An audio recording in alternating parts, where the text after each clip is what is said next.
to a question regarding this. Now, the first thing which you need to understand regarding this effect is what hemoglobin is.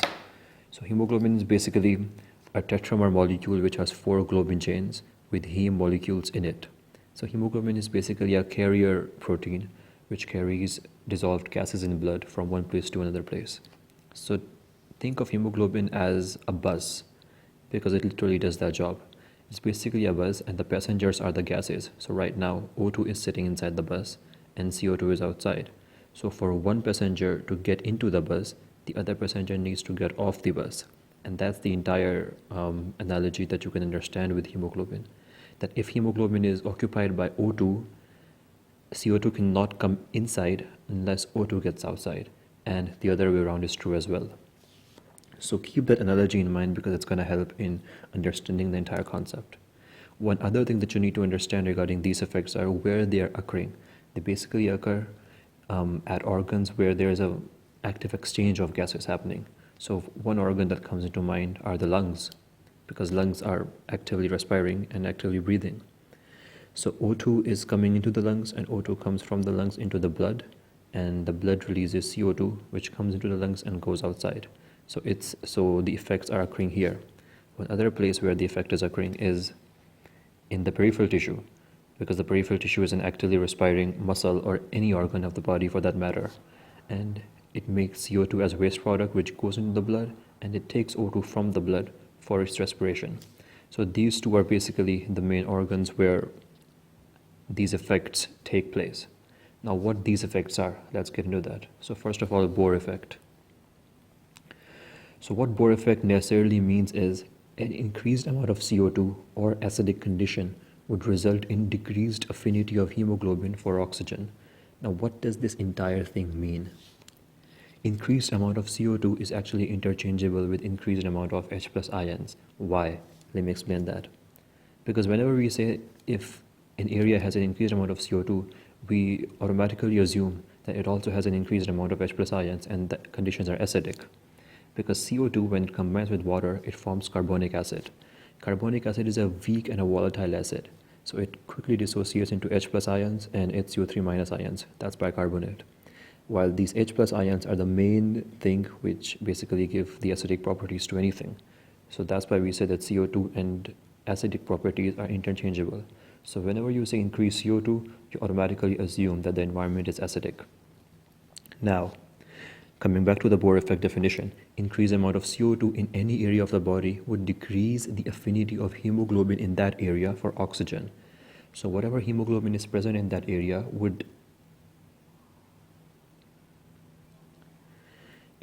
release the oxygen which it has to the tissue, and it would take up the CO2 which is in the tissue at that moment. So that is what Bohr effect means.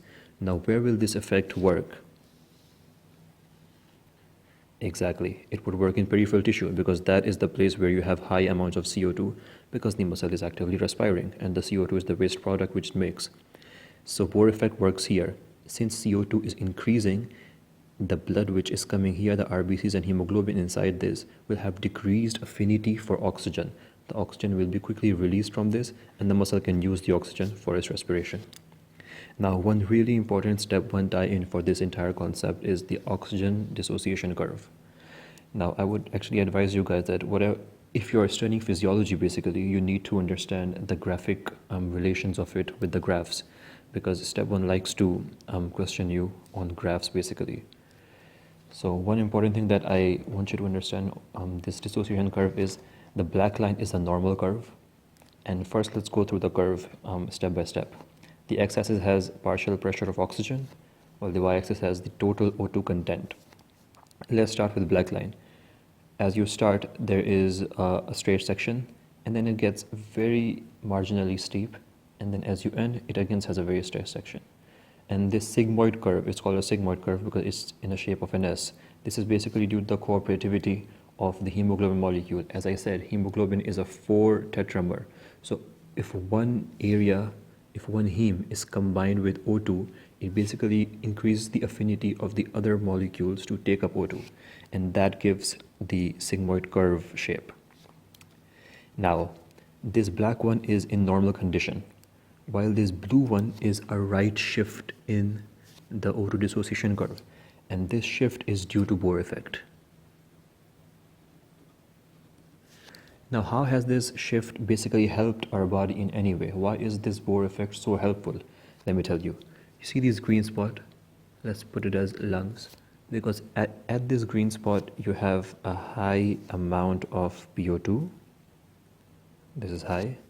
And you have the highest amount of total oxygen content as well. Okay? And let's put this green spot as some organ like muscle, which is actively respiring. So it has a relatively low amount of partial pressure of oxygen, and it thus has relatively lower amount of total oxygen content as well.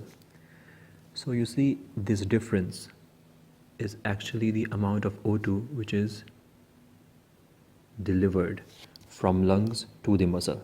The difference between the oxygen content of the lungs and the difference between the oxygen content of the muscle is the amount of O2 which is delivered from the lungs to the muscle during circulation. Now, what Bohr effect does is it transfers the entire graph to right hand side. So at the same amount of partial pressure of oxygen, what you basically get is you get a lower O2 content in the blood. Now, how is this helpful? Because the amount of O2 that is now being delivered has increased. So you see what Bohr effect has done. It has literally extracted more oxygen from the blood while keeping the partial pressure of oxygen similar. By keeping the partial pressure of the oxygen similar, you make sure that the tissue is not undergoing hypoxia, because that's a bad situation. So by not undergoing hypoxia, you are still extracting a large amount of oxygen for its use, which is always good. So without Bohr effect, you would still get oxygen, but it would not be a great amount. So Bohr effect has literally introduced a new way of supplying more oxygen at the same partial pressure. So this is very, very, very important to understand the graphic correlation with the main definition and concept of Bohr effect. Now, one more thing I want to talk about in Bohr effect is how the CO2 is basically transferred when it comes out of the oxygen of the organ, into the blood. CO2 is basically transferred by three primary ways. Number one is it is dissolved in plasma. This is a very minute version of its transfer. Number two is as carbaminohemoglobin. This is also a very small way of transferring CO2. What this basically means is that CO2 directly attaches to globin chains. So if you see here, CO2 would directly attach to globin chains right here and right here. And it would transfer like that. That is what you call a carbaminohemoglobin. And that's a small way of transferring CO2. The major way of transferring CO2 is as HCO3 as a bicarbonate ion. If we go back to our equation, we would see that one of the main products which forms after H plus is HCO3. So HCO3 is a good storage form of CO2, and it is transferred this way mainly in blood to the lungs to be released out. So that is the main way of transferring CO2. Now what happens, so now we know what happens to this HCO3 ion. It's a way of transferring CO2. But what happens to this H plus ion? What does this do? Where does it go? H plus is an ionic entity, and that's why it's very reactive. So it needs to get buffered with something because it's a reactive entity. So the thing it gets buffered with is your hemoglobin. So H plus combines with hemoglobin to form a protonated form of hemoglobin, and thus it gets stabilized. Now you would ask, why hemoglobin? And that is because if you go back to your story, hemoglobin just got empty from oxygen because oxygen was released from hemoglobin and went to the organ. So the oxygen site in hemoglobin is empty now. That's why the H plus can combine with hemoglobin to get stabilized. And yeah, that's why, keep in mind, this is deoxyhemoglobin because the oxygen has been released from hemoglobin prior to this. And the deoxyhemoglobin is a better buffer of protons, which makes sense because oxygen has been released and now proton is plenty available in the blood. So it combines with hemoglobin to form this entity.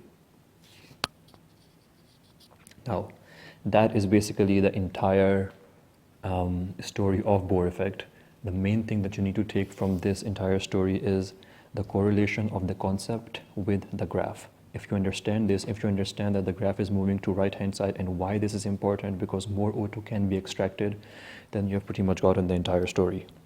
And it's important to also know this equation, not necessarily know the entire equation, but know the concept of the equation, that when CO2 dissolves, it forms acid and bicarbonate. Bicarbonate is the main way to transfer CO2 in blood, while H plus is buffered by deoxyhemoglobin so that it can be transferred in blood as well. Ionic entities need to be buffered by something because they're ionic, they have a charge. So they need to be combined with something so that they can become stable. And next we'll be talking about Haldane effect. Okay, so Haldane effect is necessarily the polar opposite of what Bohr effect was. It describes as increased O2 decreases the affinity of hemoglobin for CO2. So it's literally the opposite of Bohr effect. Bohr effect was increase in CO2 decreases the affinity of hemoglobin for O2. So you see the situation is completely reversed here. Since Bohr effect was happening in peripheral tissues, Haldane effect will happen in the lungs. Why in the lungs? Because lungs is the place where you have increased amount of O2 because it's coming in. So what necessarily happens here? Now we'll start from where we left last time.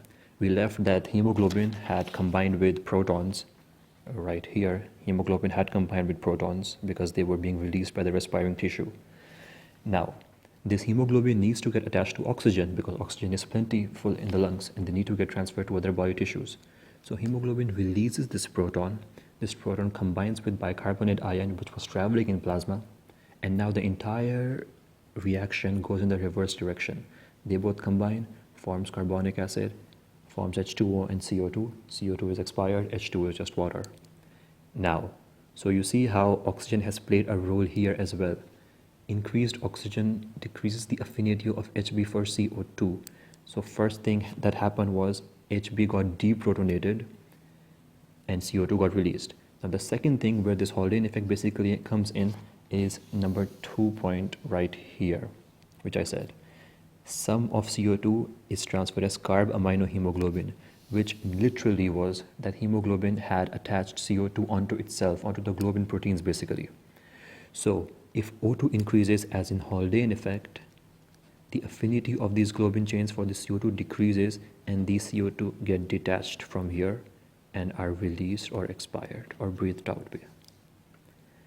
So this is what Haldane effect is. When O2 increases, the affinity of hemoglobin for CO2 decreases and the CO2 gets released out. So you see the CO2 gets released out by two ways. One is carbaminohemoglobin basically dissociates, and the other way is that deprotonation of hemoglobin releases CO2 as well. And this is basically the most major way because hemoglobin is plentiful and it's combined with protons in venous blood a lot. So this is the major way how CO2 is formed and released in lungs. Now, just for the sake of completion, I would also want to tell you how O2 is transferred in the blood.